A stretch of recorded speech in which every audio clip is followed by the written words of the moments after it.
লাবণ্যর সঙ্গে হওয়া অনলাইনে প্রতিবাদ করতে দীপা এবার লাবণ্য ও রূপাকে নিয়ে সিংগুপ্ত বাড়িতে ফিরে আসে।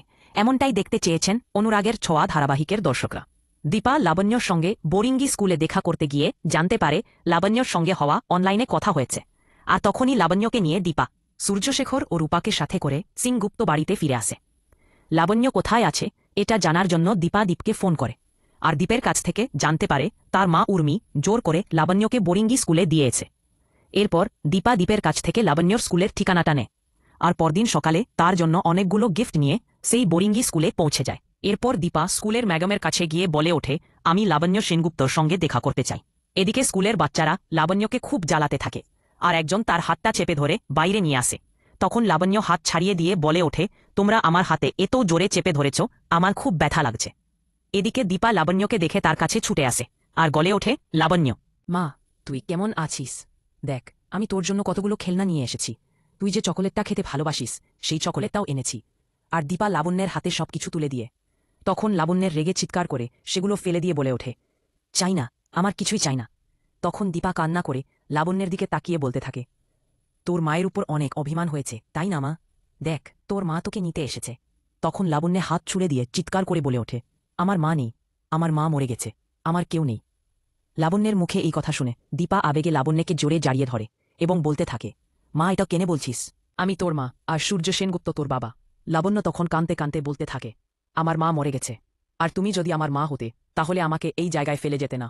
আমি বাবাকে কতবার বলেছি বাবা আমাকে এখানে পাঠিও না, কিন্তু বাবা তোমাকে চিনতেই পারেনি আর জোর করে উর্মি মা আমাকে এখানে পাঠিয়ে দিয়েছে। আমার মা যদি বেঁচে থাকত তাহলে কোনো দিনও আমাকে এখানে পাঠাত না।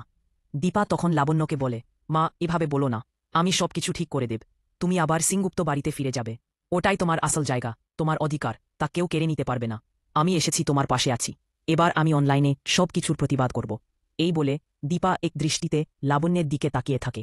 এরপর দেখা যায় সে বোরিঙ্গি স্কুল থেকে লাবণ্যের সব ব্যাগপত্র গুছিয়ে সিংগুপ্ত বাড়ি যাওয়ার জন্য বেরিয়ে পড়ে।